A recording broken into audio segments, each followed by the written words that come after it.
From folklore and fairies to monsters and mysteries, it came from the Maritimes. Howdy everyone, and welcome to It Came From The Maritimes. I'm Evan, and this is my co-host Chelsea. Hi there.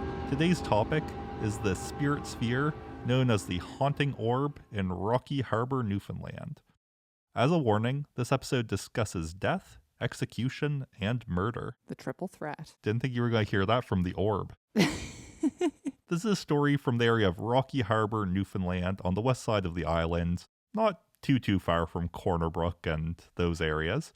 It happened in a fairly modern house, and I believe in the late 90s, early 2000s, so it was hard to track down an exact year.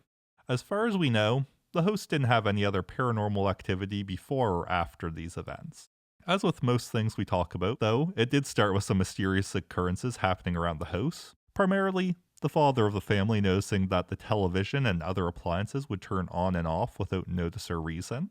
With that being said, it seemed like the father was just kind of a random thing, whereas the son of the family seemed to be the concentration of the ghostly events. Okay. The first was around 10 a.m. one morning when the son was sleeping in. He was woken up by what sounded like footsteps quickly going up and down the hall. At first he assumed it was his mother, but then they seemed to be going faster than what he would expect of her on a lazy weekend morning. Maybe she had to hustle, things to do. Maybe. He was about to get up when he heard footsteps enter his room, which is strange because the door was still closed, and it seemed like they walked around his bed to be beside him. Ah. He looked up and down, but didn't see anything, and the sounds of the footsteps stopped, and the rest of the day seemed to go on normally. So that would be a pretty eerie event. Yeah, I don't think I'd just bounce back from that and tackle the day. No, I don't think I would either. And then the other event that happened was the son was watching TV in his room one night. Out the corner of his eye, he saw a strange white light, which at first he assumed was the reflection of the glow of the TV. After a moment, the glow moved in front of him and seemed to be an orb of glowing white light, which rotated around 3 times and then disappeared.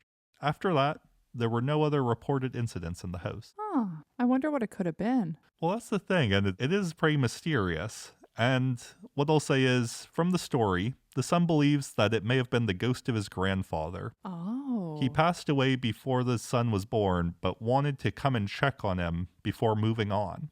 Another theory is related to an incident in the past in the area. A trapper killed 2 men who were trespassing on his territory and was later hanged for the crime.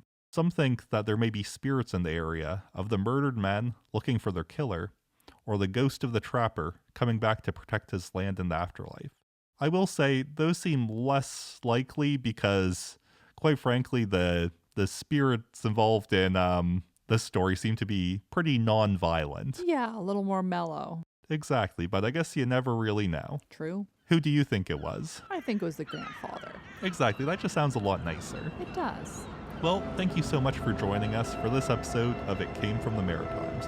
You can find us on social media on Instagram, Facebook, and TikTok at It Came From The Maritimes, on Blue Sky at ICFT Maritimes, and if you have any other Atlantic Canada folklore you'd like to see covered in a future episode, or any spooky encounters of your own, email us at itcameforthemaritimes@gmail.com. We also have a Patreon, so check it out if you want bonus content. And also, if you enjoy our podcast, please leave a 5-star review. It helps people find us. Thanks for listening. Bye.